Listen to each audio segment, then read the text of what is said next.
Hello, everyone. It's Olga Fleming and Courtney Walker Hello, from everybody. Happy 2021. Happy 2021. This is our first new abnormal in the new year. Courtney, why did it take us so long to do a new abnormal?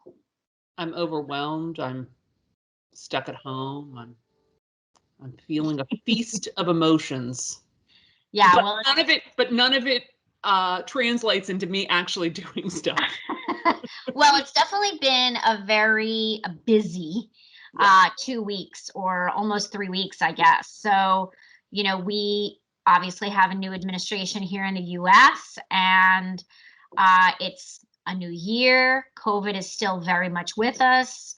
Vaccines are being rolled out, yet a lot seems the same. Mm-hmm. And I think that's what we're going to talk about today, which is how do we navigate an environment that's still in flux, but that is starting to become a lot more clear that we're never really going to go back to the way we were. I think a lot of people were holding out hope, but the more and more, we're inching towards, March, our year anniversary in the pandemic. So lots of changes, I think, are still going to happen. Yeah, I mean, waiting it out doesn't work, really. And I think that we are going to have to figure out how we're going to function here. And, that has a lot to do with a lot of different parts of society. I mean, I think that schools are going to definitely have to figure this out because I think that where we are right now is untenable. That's a whole nother thing. But it does affect the workforce for sure. I read as simple as this is, but it's a huge bummer that masks may be with us until the end of this year and then next year, which is a visual signal that we're not going to get back to where we are. Right. I'm also starting to hear from our clients and from others that, a lot of businesses, and we're not talking about businesses like restaurants and those that have really been hit hard, but a lot of just general businesses, you know, try to keep as much of last year normal. Right. Because ultimately you were going to go back to the way it was. And I think with the change of year, the flip of the calendar to 2021, I think people are realizing that things are not necessarily going to go back.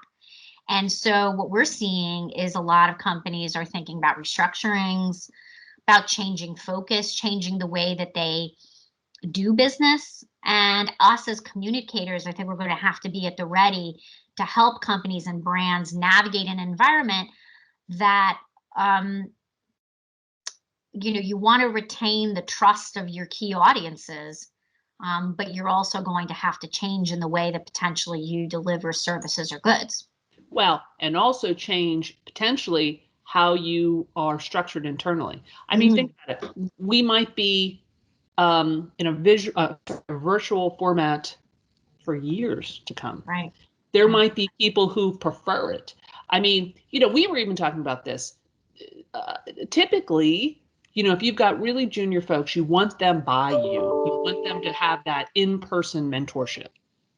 That may not be feasible. That may not be reasonable. That may not be what people want. So we're going to have to retrain ourselves. And how do you attract talent? What do you kind of do with talent in order to mentor them along?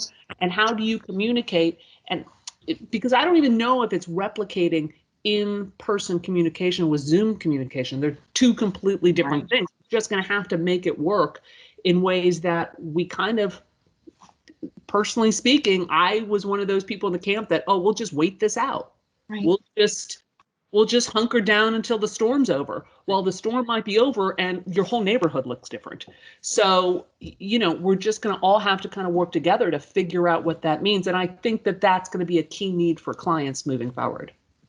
So what advice can we give companies and brands that realize that potentially they may need to change the way that they do business in servicing their customers? I would say first and foremost, you can't hold on to the past. You have to like look at these set of circumstances as a wholly new set of circumstances and then kind of deal with within.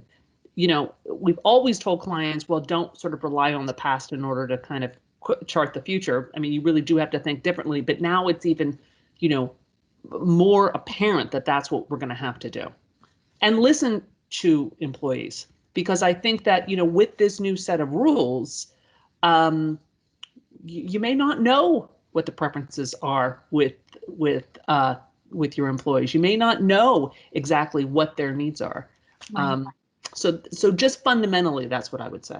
I would agree with that. I think people have to let go of the past. It's also interesting. I'm sure you saw the news that Budweiser, Pepsi, Coke are not going to be doing ads. And it seems like a lot of companies are starting to become a little risk averse when it comes to some of these big projects or big things that we used to do, you know, pre-March 2020.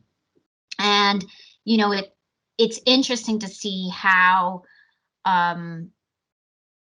socially empathetic companies will be around some of these like bigger milestones that might be coming up. For example, like let's say the Olympics or other, you know, big events that typically brands rallied around. Well, let's yeah. all look at the Super Bowl in the next couple of weeks. I think that's sort of a telltale sign of how brands are really going to communicate in this new world order. Right. And I think it might open the door for some brands that never potentially advertise to this audience to come in and really tell a very differentiated story. Exactly. So, you know, I think that people are trepidatious a little bit right now because, listen, the COVID count is still going up. People are still losing loved ones due to the pandemic. And, you know, we have to be very aware and sensitive of brands as brands and companies that, you know, this is in the backdrop. So whatever you put forward, it has to be very conscious that people are going through still very, very tough times. Yes, exactly. So with that, I don't think we're going to have another new abnormal before the Super Bowl. Who's your pick, Court? Okay. I can't deal with Tom Brady, but my heart is with Kansas City. Okay. And you? So I am a New York fan. I'm not, you know, I was never a Tom Brady fan. But I am rooting for Tampa Bay because of Bruce Arians. Okay, I agree with that too. I think that he deserves a Super Bowl. And I think that there's something really magical. I mean, clearly Tom is one of the best, you know, quarterbacks that has ever been. So there's something magical about him winning with another team. But, you know, I'm excited for Bruce. But I have to, that's who I want to win. But I think the Chiefs are going to win this. I'm just once again. I thought Tampa Bay was going to lose to Green Bay. I'm shocked at that game. And Bruce Arians already won a ring with my Pittsburgh Steelers. So yes, but he wasn't head coach. I understand that, but it's still a ring. A ring's still a ring, damn it. A ring is a ring. All right. So on that note, hope all of you have your rings on. Yeah. We will see you very soon. Thanks for tuning in and listening to us ramble. Great. We're talking. Bye-bye, everyone.